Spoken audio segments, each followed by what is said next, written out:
They sold my 40-acre ranch while I was standing in the cemetery, dirt still under my nails from burying my father. $1. That's what the HOA president's daughter paid for 3 generations of my family's blood, sweat, and memory. $1 goddamn dollar. And right now, as I tell you this, I'm standing on the property line, watching her bulldozers grind up land my grandfather cleared with his own hands, diesel smoke in my lungs, machines screaming over every birdsong I grew up hearing. Yeah, that happened. But here's the one thing they never counted on. I'm a welder, and the fence I built didn't just keep out stray cattle. That fence ended up exposing every lie, bankrupting every co-conspirator, and sending the whole damn lot of them straight to federal prison. What would you do if someone tried to steal your entire inheritance while you were grieving? Seriously, think about it. Because the property law loophole I found, it works in all 50 states. I'm Garrett Murdoch, 52 years old, third-generation cattle rancher, and up until 6 weeks ago, I thought I knew exactly how my story would end. Right here on Broken Antler Ranch, same 40 acres my grandfather staked out in '61. My dad, YMTT, just finished an 18-month war with pancreatic cancer, the kind where a man who could wrestle a steer to the ground starts wasting away, but somehow still manages to crack a joke as you're spoon-feeding him broth in hospice. Those last weeks, I slept in the hospital chair, listened to him tell the same stories about building this place out of nothing but stubbornness and a rusty pickup. Split my time, weekdays welding in the city, weekends back on the ranch. Never married, no kids. This place was my plan, my retirement, my whole damn identity. The porch boards still creak in the same spot they did when I was 10. If I close my eyes, I can almost hear the wind whistle through the barn cracks the way it used to, lulling me to sleep. But 5 years ago, the world around us changed. Some slick developer bought up the old BLM land next door and vomited out Sage Valley Estates. 142 identical beige boxes, each one with mandatory HOA membership and rules about mailbox paint colors. My ranch predated all of it by 60 years. I wasn't a member. Their rules meant nothing. To me, my place was home. To them, it was an eyesore. To her, it was an opportunity. Delphine Arquette, 58, queen of the HOA, Fort Collins transplant with a real estate past and the kind of smile that could calculate your net worth at 50 paces. White Lexus SUV, vanity plates, turquoise jewelry, fake smile emails where "I'm just following the rules" means I'm about to wreck your life for a little boost in curb appeal. She claimed my ranch was dragging down home values by 40 grand each. No evidence, just a hunch and a Zillow addiction. While my dad was literally on his deathbed, Delphine launched her move. Petition claiming my place was abandoned. My barns violated community standards. My cattle were a health hazard. She collected 89 signatures from folks who thought they were signing for better snow removal. She filed it all with the county commissioners and demanded I sell or remediate immediately. I came home from burying my father, dirt under my nails, and found a code enforcement notice stapled to my gate like a cheap pizza flyer. Then I checked my voicemail, her syrupy voice. "Garrett, hun, so sorry for your loss, but your property's becoming a community concern." I tasted metal. That night, standing in Dad's empty room, staring at an old photo of us grinning in the sun after mending fence, I made a promise. They're not picking these bones. 2 weeks after the funeral, a certified letter arrived. HOA citing a 1987 county easement, demanding access for repair and landscaping. 14 days to comply or face action. They quoted state law, but completely wrong, like quoting Shakespeare to order a Big Mac. So I drove to the county clerk's office, 3 hours squinting at microfiche, and found the truth. The easement was for a utility company, expired in 2002, never renewed. Delphine's claim? Total fiction. My dad used to say, "Never trust what they tell you. Go see for yourself."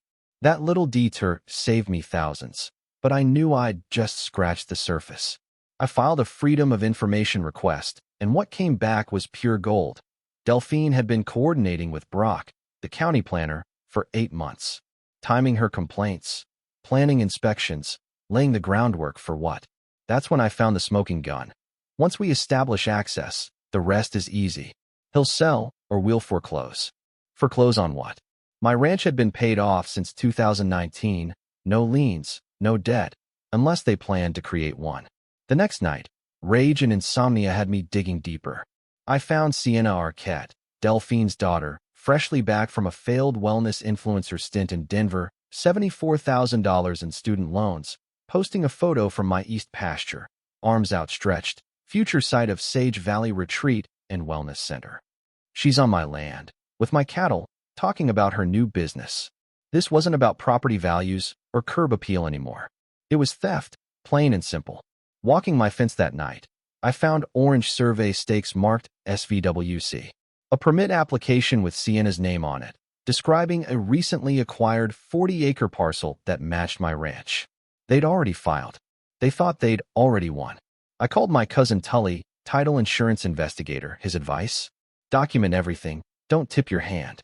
That night, my barn became a war room. Documents, photos, timelines, everything mapped out with red string. Day 23 after Dad's funeral, something new.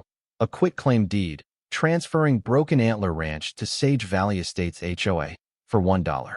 My dead father's signature forged, filed by Delphine as authorized agent.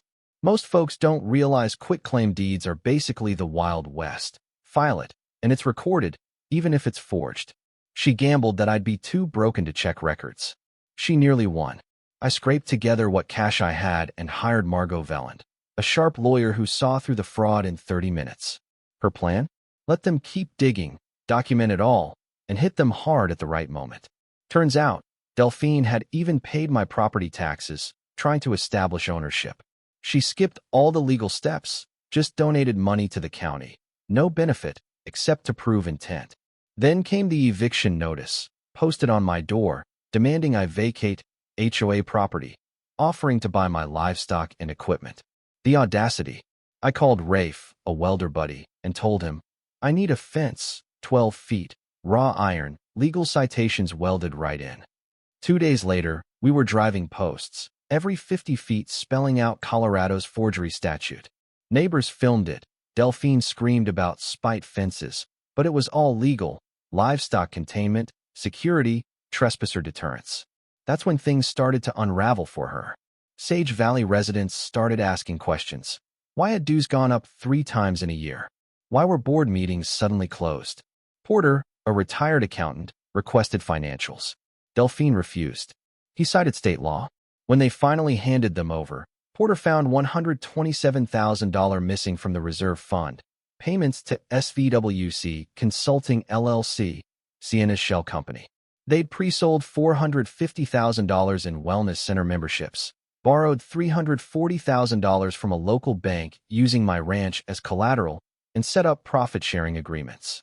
While I was holding my dying father's hand, they were dividing up profits.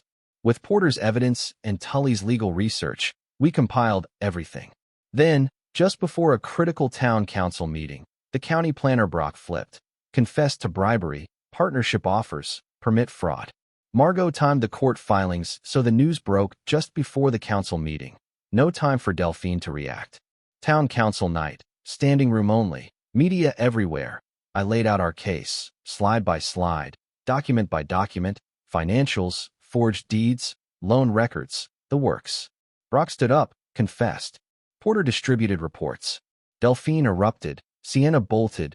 Deputies moved in. Federal warrants, handcuffs, chaos. Afterwards, the relief was physical. My deed restored. The HOA board ousted. Porter elected president. Dues slashed. Every transaction posted online. The wellness center scam collapsed. Clients sued. Assets seized. Right down to Sienna's Instagram account. The RICO settlement let me restore the ranch, hire veterans as hands, and even start a legal fund to help other families fight HOA fraud. And Sage Valley? The culture shifted. The annual Broken Antler barbecue became a neighborhood tradition. Former Team Delphine folks quietly apologized. Some even donated to the fund. The ranch came alive again. New barn, new fencing, Dad's grave marked with a plaque. Built with honesty, protected with truth. 8 months later, sentencing day, Delphine got 7 years, Sienna 4, Vaughn the banker 2. I didn't celebrate. I just added educational plaques to my spite fence, explaining property law and fraud prevention, turning it into a teaching tool.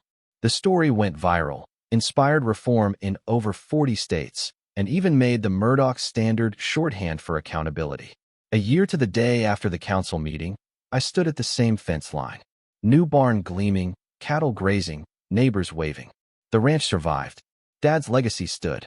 They thought stealing this land would be easy. Turns out, some things are worth fighting for. And when you fight with patience, truth, and a little creative ironwork, you don't just win. You build something stronger. If you've lived through your own HOA nightmare, drop it in the comments. Let's shine a light on these abuses. And if this story meant something to you, share your thoughts below. Justice starts with one person who refuses to back down. Let's keep fighting for the little guy.